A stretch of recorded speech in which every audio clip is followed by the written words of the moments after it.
We are an organization, and we're an organization somewhat different than most other organizations, and we get that, and we hope that that's a positive thing and experienced in a good way and a joyful way, a fun way. And we ask for all of your ongoing inputs to refine that process. We have the focus of conscious collaboration as a key core goal and initiative that we're focused on. In most organizations, they have what might be termed KPIs, or key performance indicators. Many organizations might look at either return on investment or quarterly profits or specific goal attainments, completion of projects within certain timeframes as metrics of success and as mechanisms by which the organization can either be guided or developed or evaluated or understood or invested in. And we appreciate all of those key performance indicators that are usual organizational dynamics. Within the WSS, we have a whole different suite of key performance indicators, some of which we have spoken of in the past, and many of which we intentionally don't speak of. And those key performance indicators are evaluative metrics or standards or definitions that we would evaluate not team performance, collaborative attainment and quality of conscious collaboration from. So as we're moving forward, we're refining those indicators every single day. We're in ever more nuanced ways. This is not an evaluation process, it's a facilitation process. It's not a measurement process, it's a support system and a transformational evolution system, evolution of consciousness, because we want to codify an evolutionary system of governance, a transformational system of governance that we can then transplant or move to the social movement engine environment so that other organizations can have a method, a set of methods, models, a recipe for how they can collaboratively and egolessly and non-tribally work together. What we want to communicate is via this slide is conscious collaboration is not a performance. It's not something that would be looked at and evaluated and said, well, that was a good performance or a bad performance, a positive or a negative. Conscious collaboration is a constant evolutionary process and paradigm. And it's improvisational, it's instantaneously new in every moment. It's not built on a historical reference model of recorded memories or knowledge or simulacra.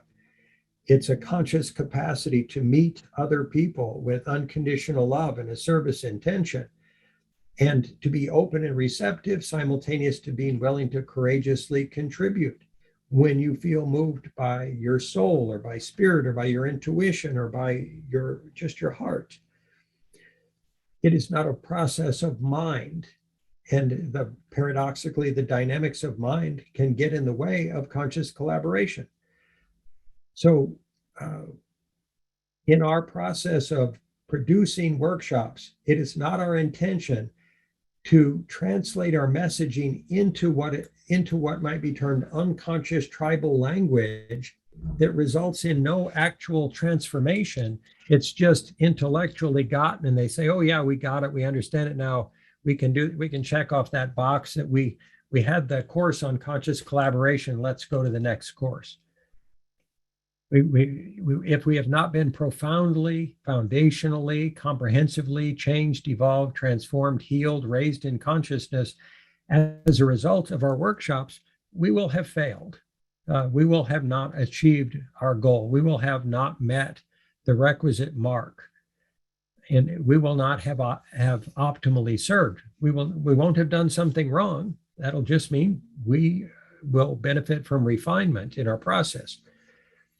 So in our process of producing workshops and introducing workshops and evolving and refining workshops, being safe within the tribal process, we would suggest, is not an optimal vantage point from which to develop the workshops, and all of you, by the way, are going to be in one way or another, directly or indirectly, and already have been participative in the materials that are included in the workshops.